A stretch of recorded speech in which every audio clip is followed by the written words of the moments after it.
সবাইকে good morning. কেমন আছেন সবাই? আর একটা নতুন ব্লগে সবাইকে স্বাগত জানাই। এই যে থানকুনি পাতা খাচ্ছি। আমরা প্রতিদিন খালি পেটে থানকুনি পাতা খাই। আর আমাদের ঠাকুরবাড়ি থেকে বলা যে প্রত্যেক দিন বটা সহ যদি দু চারটে থানকুনি পাতা খাওয়া যায় শরীরের পক্ষে ভীষণ ভালো, অনেক কিছু রোগ থেকে রক্ষা পাওয়া যায়। আজকে ওয়েদারটা ভীষণ খারাপ, মেঘলা মেঘলা ওয়েদার। শুনছি নাকি নিম্নচাপ হয়েছে, ঠান্ডাটা বেশ কমে গেছে। বেশ কি সুন্দর 2-4 দিন ঠান্ডা পড়েছিল। শীতের সময় ঠান্ডা না পড়লে ভালো লাগে না, আমার তো ভীষণ ভালো লাগে। বেশ ঠান্ডার পড়লে আর শীতের আমেজটা উপভোগ করা যায়। আর এই যে ডিসেম্বর মাস মানেই কিন্তু ক্রিসমাস শুরু হয়ে গেছে। আমরা প্রত্যেক দিনই বাড়িতে, অনেকের বাড়িতে কেক বানাই, কিংবা বাড়িতে মোটামুটি কেক থাকে। মেয়ে বলছে একটু কফি বানাও আর একটু কেক দাও। এই যে রেডি করছি। আর আজকের টিফিনে মুড়ি খাবো, একটু আলু ভাজা করছি। আজকের বিয়ে বাড়ি আছে আমাদের এক গুরু ভাই, এক দাদার ছেলের বউ ভাত আজকের। আর রান্না টান্না করে একটু বিকেলে বেরোবো ঠাকুরের কাজে, 2:30-3টের দিকে। কয়েকটা অর্ঘ্য প্রশস্তি দেওয়ার আছে, আর কয়েকটা ইষ্টভীতি নেওয়ারও আছে। ওই দাদার বাড়ি থেকে সব ফোন করছিলেন, একটু যাব। আর তারপরে এসেই আবার সন্ধ্যেতে বিয়ে বাড়িতে যাব। আজকে রান্না করছি এই যে সিম, বিনস, কাঁচা টমেটো, কচু, আলু দিয়ে একটা তরকারি করব। পালং শাকের তরকারি করব। পালং শাকটাকে কেটে দিয়ে নিয়েছি, আলু, বেগুন, সিম কেটে নিয়েছি। পরিমাণ মতো লঙ্কা গুঁড়ো দিলাম, পরিমাণ মতো হলুদ গুঁড়ো দিয়ে দিলাম। সর্ষে বেটে রেখেছি, সর্ষে দেবো।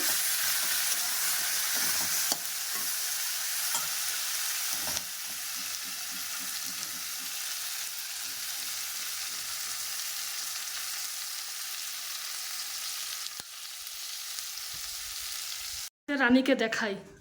আমার মেয়ে ওপরে বসে বসে অফিস করছিল, তারপরে সে স্নান করতে গেছে।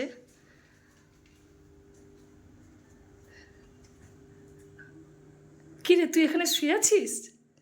হ্যাঁ, আমার মেয়ে যতক্ষণ এই রুমে থাকবে তার সঙ্গেই থাকবে। ও রানী, ডিম্পু কোথায়? আমার মেয়ে যে কদিন থাকবে তার সঙ্গে সঙ্গেই ঘুরবে ও। তুই ঘুমাচ্ছিস, চোখ বন্ধ করে ঘুমাসনি? রাত্রে ঘুমাসনি? ঘুমাসনি? সেইখানে বসে অফিস করবে আর তার পাশে এরকম শুয়ে থাকবে। আবার শুয়ে পড়েছে। তোমার কাছে বললাম পেয়ারা আনতে। গল্পটা শুনলে না? কি গল্প? বলো।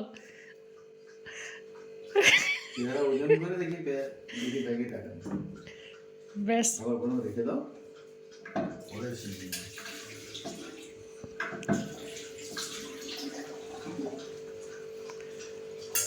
তাই শীতের সময় কি কমলা লেবুটা বেশি ওঠে? প্রচুর দেখতে পাচ্ছি রাস্তার দুধারেই কমলা লেবু, প্রত্যেকটা বাজারে, প্রত্যেকটা জায়গায় দেখছি। এই তো আমি যাচ্ছি। স্টিমার ঘাট আমার বাড়ি থেকে প্রায় 8 ঘন্টা 45 মিনিট হেঁটে সময় লাগে। আর এই রাস্তার ধারে ভিউটা এত সুন্দর লাগছে না, এই যে জলের উপর রৌদ্রটা পড়ছে, ভিউটা জাস্ট অসাধারণ। আর রাস্তার ডান দিকেই এই যে আমাদের রামকৃষ্ণ মিশন আশ্রম। এত সুন্দর লাগে যখনই এই রাস্তা দিয়ে যাই, আমি ভিডিও করি, ছবি তুলি, আমার ভীষণ ভালো লাগে এই ভিউটা। কি সুন্দর দূর থেকে দেখতে লাগছে, নারকেল গাছ, সুপারি গাছ।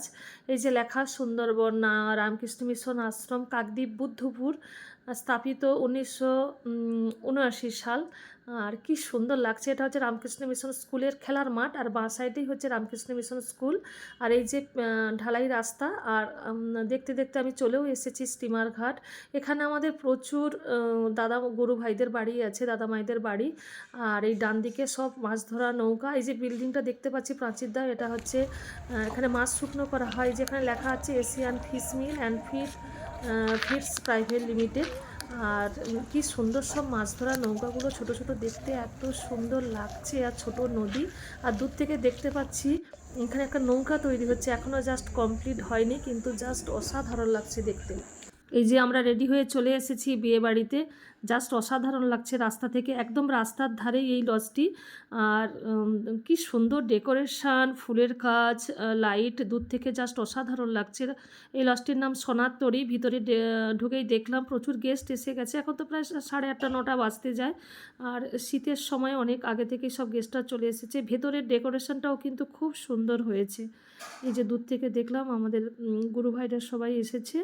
আর ঢুকে এই যে কি সুন্দর স্টল বসেছে, ফুচকা স্টল, চা কফি স্টল, পকোড়া স্টল। ঢুকে এই বাঁ সাইডে এখানে আমাদের নিরামিষ খাওয়ার ব্যবস্থা। তার আগেই আমরা উপরে চলে গেছি গিফট দিতে।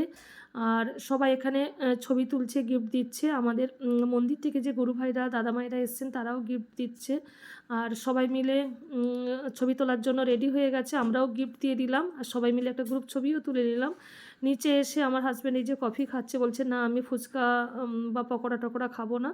আর এরাও সব ফুচকা সবে খেলো। আর আমার মেয়েকে বললাম ফুচকা খাওয়ার জন্য, বলছে না ফুচকাও খাবো না, আমি পকোড়া খাবো। তারপরে আমি বলছি ঠিক আছে খাও। আর সবাই মিলে এই যে কি সুন্দর সব গেস্টরা কিন্তু প্রায় ভিড় জমে গেছে, এখন প্রায় 10টা বাজতে যায়।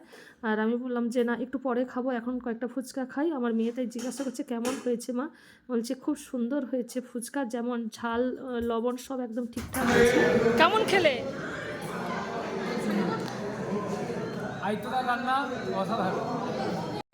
তপন কিছু বলবে মাই? কি মেনু হয়েছিল? ভাত, ভেজ ডাল, ফুলকপি, তারপরে যে মাশরুম, চিলি মাশরুম, তারপরে হচ্ছে চাটনি, পাঁপড়, সন্দেশ। কোন মেনুটা সব থেকে ভালো হয়েছে? আমার ভালোই যাবে মাশরুমটা। কাশি হচ্ছে তাও আইসক্রিম খাচ্ছে এই যে। রসগোল্লা।